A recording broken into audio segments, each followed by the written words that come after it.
Welcome back, everybody. It's been a little while since I've done a video, and coming right back to homemade beers. This is my 23rd batch ever made, and it is the MrBeer Armstrong Dortmunder Export.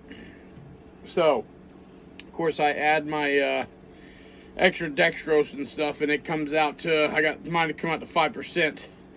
So, and it's basically a lager, and being that it's an export, the name export, like if you ever see that on beers and whatnot, when they say export, you're like, what is that? What is that about? You know, it meant that it was made stronger.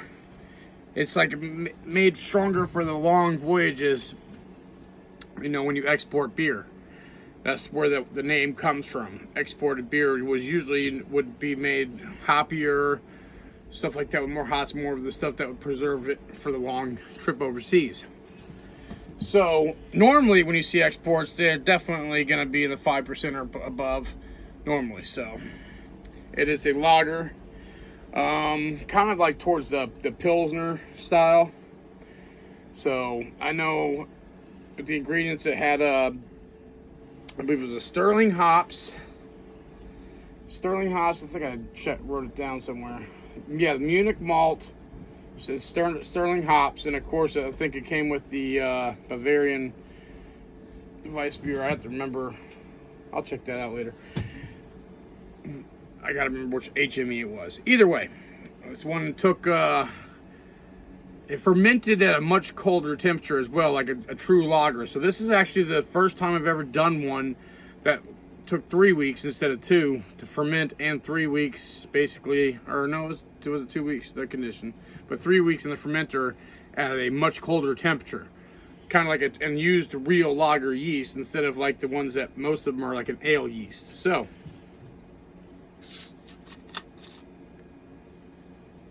oh man, the smell is really good. I know when I sampled it before I bottled it to make sure it was ready, that sample was delish. So here we go. Okay, not seeing like there's any carbonation. Yeah, I mean there's a little bit there. There's a little bit there. Not much. I'm seeing some bubbling action going on there. But it's kind of a sign that maybe I might have to let these sit for another week or so to condition in the bottle. Look how, I mean, it's actually fairly clear. I mean, you see the bubbles there. There is definitely carbonation, just maybe not enough. In the light, it looks like a red. Yeah, kind of like an amberish color. Yeah, it looks nice. Okay.